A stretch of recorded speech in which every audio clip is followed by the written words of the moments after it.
Hello guys, and welcome to another video. And a couple years ago, I made some rant videos about how Nintendo was treating re-releases on the Nintendo Switch as well as retro games and different things, kind of in between like remasters and Nintendo Switch Online, kind of counting both of those as like re-releases and everything. And it wasn't looking too good back in 2020 and 2021. Like, with the exception of Bowser's Fury with 3D World and everything, most of the things that we were getting around that time were pretty lackluster. Like Super Mario 3D All-Stars, like that had the limited time thing, and they didn't really add much to it at all. Like, they didn't really have any extra features. And Super Mario 64 wasn't even in widescreen. And then with Skyward Sword HD, there were barely any changes at all to the game, and it was $60, which was ridiculous. And I know this was earlier, but Donkey Kong Country Tropical Freeze, while an excellent game, released for $60 when it was cheaper on the Wii U, like even when it launched. And also New Super Mario Bros. U Deluxe, like with $60 and everything, but it was like $20 with the Nintendo Selects on the Wii U. It was ridiculous. And I feel like things are actually starting to improve now. And I do think there are still a lot of problems. I mean, Nintendo still isn't doing things exactly how most of us want them to do with retro games and everything and re-releases and different things, but I feel like they're improving. And this Direct kind of showed me that they're actually willing to handle remakes and remasters pretty well. And I mean, not just like remakes, but just like remasters of games and re-releases and different things. But I feel like they're handling that pretty well. And also with Nintendo Switch Online, I feel like they're kind of improving that as well. I mean, it is a problem that it took them so long to add this, but I feel like there are a lot of aspects of this that are actually pretty good, that I like about the Game Boy games on Nintendo Switch and everything, but I'll get into that in a little bit. But the first thing I wanted to mention is all of the remasters we've been getting. Like, I feel like they're actually putting a lot more effort into their re-releases and remasters and different things now.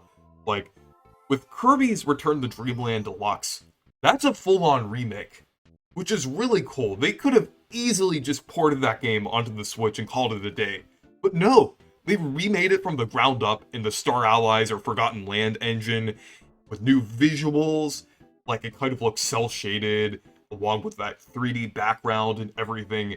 They're adding, like, new modes, like Merry Magoland, which is really cool with all of these old sub-games and everything from other Kirby games, and even a couple new sub-games as well, like all of those masks representing different Kirby games or different characters in Return to Dreamland, and then the Magalore Epilogue, which like is completely different from the main game because you actually play as Magalore, and the gameplay is kind of different, and you kind of like grow and expand the character through like a skill tree system, which looks really cool.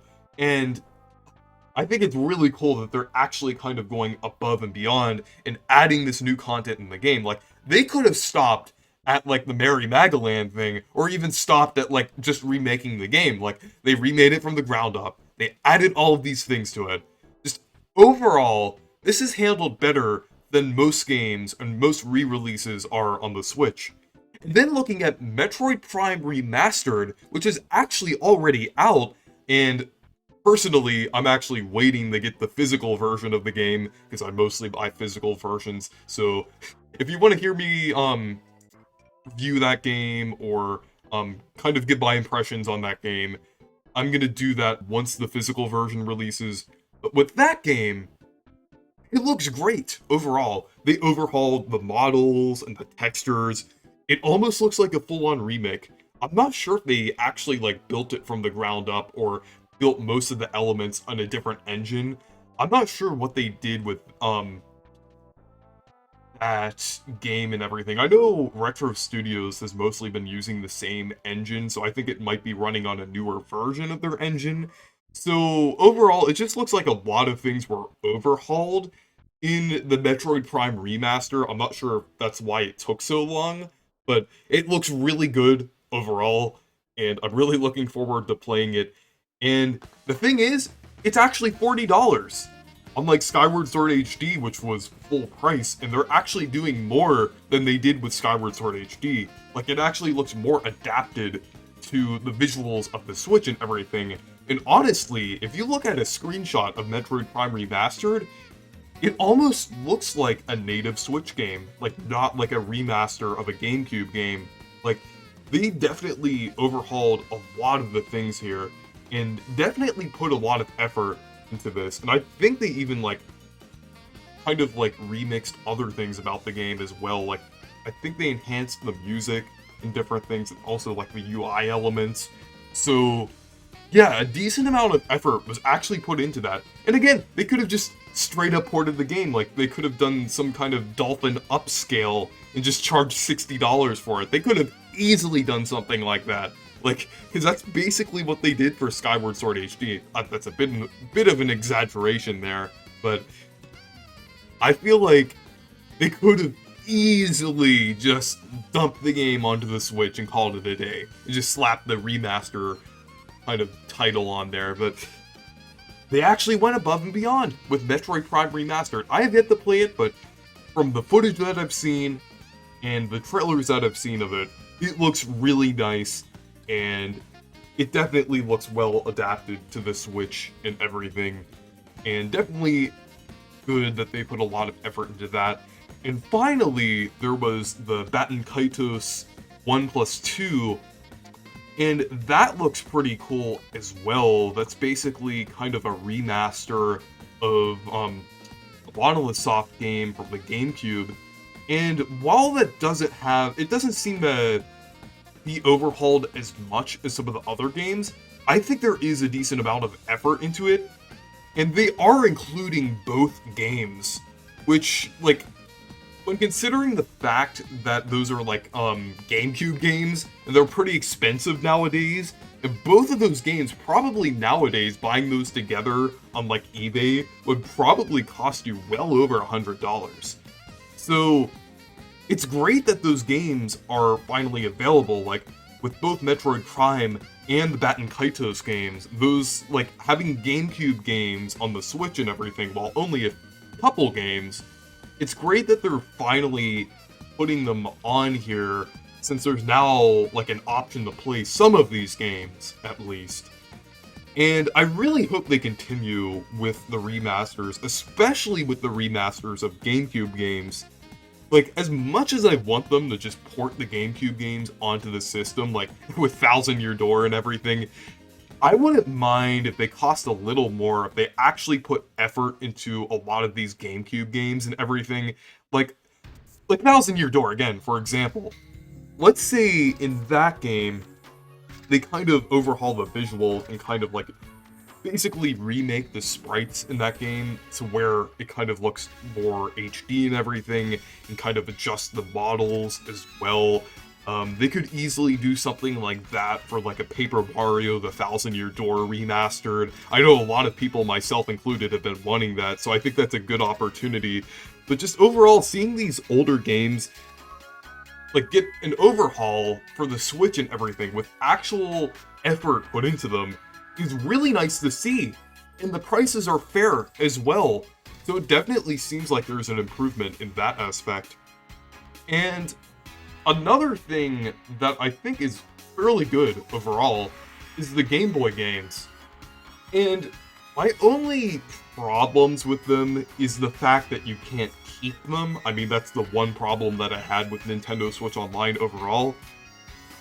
But I feel like, assuming the fact that this service will be on the next Nintendo console, I feel like these games will still be preserved to some degree, though I hope in the future that they'll like provide a way to actually download these games, because all of these games are on there and everything. You actually download them onto your console, but hopefully like a way that you can download them to keep them or pay for them separately without Nintendo Switch Online or everything like that. But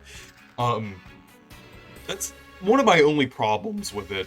And the other thing was that the selection is pretty limited for these games right now. Like, it's definitely a pretty limited lineup so far. But the thing is, it's actually not a bad lineup. I think the lineup of games is actually pretty good, and a lot of these games are actually like games that take a while to play through, because there's actually quite a bit of Game Boy and Game Boy Advance games that take like quite a while to beat. I know a lot of them are like very short, quick pick up and play experiences, but there's a lot of games like Superstar Saga or Link's Awakening and games like that that take a little longer. I'm glad that they have some of those games on there. But just overall, the fact that they're adding Game Boy Color, and Game Boy Advance games onto the service is great. I know it really should have been on the service earlier, but I am glad that they're here now, and I'm glad that there is a decent system here in place. Like, I like what they did with the online system that kind of replicates the link cable. I think that's really cool, and that's actually a great feature to have, because with these Game Boy games nowadays, it's like really hard to actually play like one of these multiplayer games with someone, because you have to use like you have to have 2 copies of the game, a link cable, 2 Game Boys. It's not very likely nowadays to kind of do with someone. But the fact that you could just connect online or connect locally is kind of preserving that experience here. I mean, even though it's a part of that subscription and everything, the fact that that's available and everything, that multiplayer experience, is pretty good. I'm glad that that's there.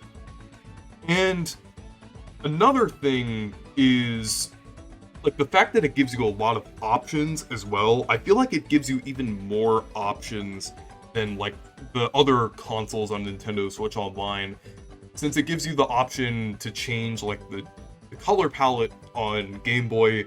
The only thing is, I wish they would have had the Super Game Boy option, because that's actually different than how they have with the colors for the Game Boy Color and everything, because it basically has like the kind of the pea soup green color, and then just the normal black and white from the Game Boy Pocket, and then the Game Boy Color colors. So it would have been cool if it gave you the option to change the colors for Game Boy Color and everything, because on Game Boy Color and Game Boy Advance, you can actually change the color palette. I wish it would have given you that option, but I don't really mind the default options on most games, with the exception being Super Mario Land 2. I feel like that was kind of weird, but I like that they give you a lot of options here. And like I said, the game selection is pretty good so far. There are a lot of games that haven't been announced that I really hope they add sometime soon. Like, the Pokemon games, I kind of felt that it was weird that they didn't have them on there and everything. Also, Super Mario Land as well. I mean, Super Mario Land 2 is the better game, but it would be nice to have the original Super Mario Land as well. And launch lineup here, I would say it's fairly solid. I know it's like less than what we've got for like the NES and SNES, but I would say that there still is a decent amount of content when looking at these games and everything. Like I said, like these games actually, like Superstar Saga, Link's Awakening, the Minish Cap, they actually have a decent amount of content in them that actually take a little while to play through. So yeah, overall, the Game Boy is pretty cool. Like the Game Boy on NSO, like I like that edition overall. I still have some problems, like, overall, and it kind of ties in with my overall problems with Nintendo Switch Online, but they are improving. I do like that they're kind of continuing to add the new systems and everything, and I hope that they kind of keep this open, kind of, like, keep this alive, like, onto the next console and everything, and not just, like, shut it down, like, right after the next console releases, because I feel like it's inevitable that we'll get a new console in the next 2 years.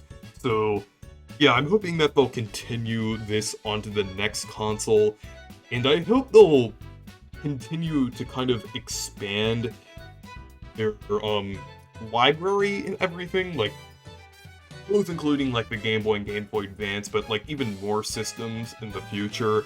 I'm not sure how they'd exactly go in that direction. I'm sure with GameCube games, I feel like they would probably release like more like remasters or just like separate re-releases, but maybe even things like DS could be adapted in the future.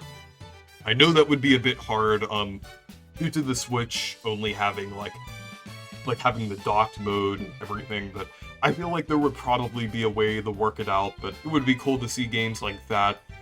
But yeah, anyways, thank you guys for watching this video.